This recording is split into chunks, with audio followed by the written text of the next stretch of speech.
সম্প্রতি বাংলাদেশের ট্রান্সশিপমেন্ট সুবিধা বাতিল করেছে ভারত। আর এতে পণ্য রপ্তানিতে কেমন প্রভাব পড়েছে তা জানাতে বাংলা বান্ধা স্থলবন্দর থেকে সরাসরি যুক্ত হচ্ছেন আমাদের পঞ্চগড় প্রতিনিধি সিদ্ধার্থ কর্মকার। সিদ্ধার্থ, আপনার কাছ থেকে জানতে চাই, ট্রান্সশিপমেন্ট সুবিধা যেহেতু ভারত বাতিল করলো, এর কতটা প্রভাব আপনি বাংলা বান্ধা স্থলবন্দর থেকে দেখতে পাচ্ছেন?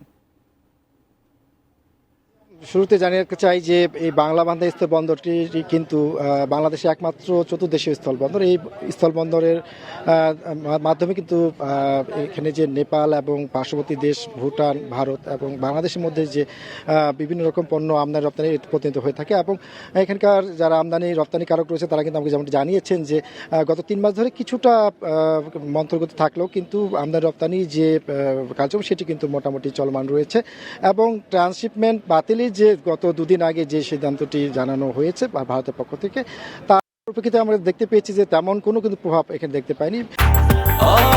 ব্রেকফাস্ট, টিফিন কিংবা স্ন্যাক টাইমে মজাদার আয়োজন মানে অল টাইম ব্রেড।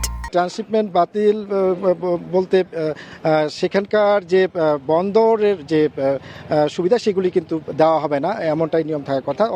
কিন্তু সেখানকার যে ভূখণ্ড সেটি কিন্তু ব্যবহার করতে পারবে। তো এখানকার ব্যবসায়ী যারা রয়েছেন তারা আমাকে যেমনটি জানিয়েছেন যে আসলে এতে কিন্তু তেমন কোনো প্রভাব পড়বে না। তার কারণ হচ্ছে যে এখানকার যে আমদানি রপ্তানি যেসব পণ্য রয়েছে সাধারণত নেপাল এবং ভুটান থেকে কিন্তু এখানে পাথর এবং চিটাগো সেটি কিন্তু আমদানি করা হয় বাংলাদেশে এবং এখান থেকে কিন্তু আলু, পাট, সুতুলি, কটন ওয়েস্ট থেকে শুরু করে ইলেকট্রনিক্স যেসব পণ্য, এইসব পণ্য কিন্তু এখানে প্রতিদিন কিন্তু নেপাল এবং ভুটানে সেগুলি কিন্তু রপ্তানি করা হয়। তো আমার সাথে রয়েছেন এই বাংলা বান্ধা স্থলবন্দরের যে আমদানি রপ্তানিকারক গ্রুপ রয়েছে সেখানকার আহ্বায়ক কমিটির সদস্য আব্দুল আল মামুন। তাকে জানতে চাইবো যে আসলে কীরকম প্রভাব পড়েছে এবং আপনারা কীরকম আশঙ্কা করছেন।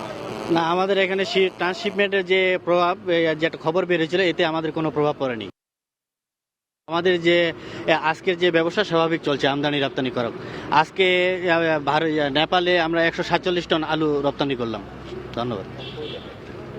তো নেপালে কিন্তু এখন পর্যন্ত যেমন জানানো হয়েছে বন্দর কর্তৃপক্ষ থেকে এই পর্যন্ত 3402 মেট্রিক টন আলু রপ্তানি করা হয়েছে এবং আজকেও কিন্তু 147 মেট্রিক টন আলু সেটি কিন্তু নেপালে রপ্তানি করা হয়েছে। তো ব্যবসায়ীরা যেমনটি জানাচ্ছেন যে তাদের আসলে তেমন কোনো প্রভাব এই পর্যন্ত পড়েনি, তবে আগামী দিকে সেটি কিন্তু দেখার বিষয়। তো সবকিছু মিলে এই ছিল আমার কাছে বাংলা বান্ধা থেকে।